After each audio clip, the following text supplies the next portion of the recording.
Continua la fase di protesta, oggi in prefettura tante organizzazioni, sindacati consegneranno una lettera per la vicenda del viadotto Petrusa che ancora resta irrisolta. Ecco, parliamone con alcuni esponenti che si stanno interessando alla soluzione del problema. Oggi la viabilità da Agrigento è un vero e proprio rompicapo, quindi per raggiungere la parte nord della città oggi i cittadini agrigentini sono costretti a vivere disagi, ma non solo i cittadini agrigentini, anche quelli di Favara per raggiungere le proprie abitazioni.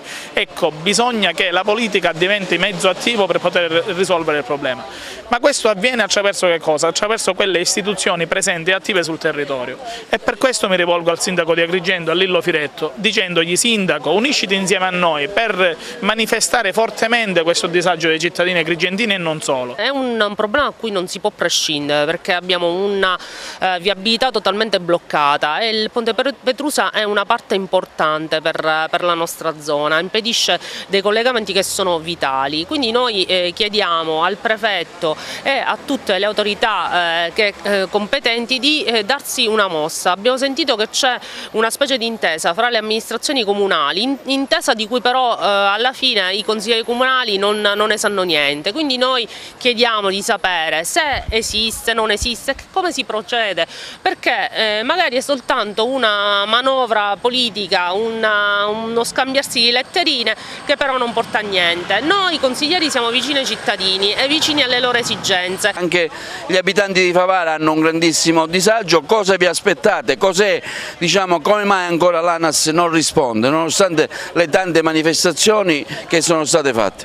Una protesta, dice bene lei oggi, ma che reitera una già fatta al ponte Petrusa direttamente sui luoghi. Favara è penalizzata dalla mancanza del viadotto Petrusa. È stato brutto tagliarci fuori dalla routine normale che facevamo, incidendo proprio sui disagi in maniera assoluta, specialmente per i bambini che vanno all'asilo, che si debbono alzare un'ora prima con tutti i disagi che hanno, gli anziani stessi, le persone che vanno a trovare i parenti in carcere, che hanno doppi disagi perché vengono con i pullman, eccetera. Quindi c'è poi comunque una soluzione molto economica, basta dare un piccolo disagio che è minuto proprio a quelli che vengono da Caltanissetta, perché ci sono due piccole strade parallele di 300 metri che potrebbero percorrere sia per andare ad Agrigento e quelle da Agrigento per andare a Caltanissetta,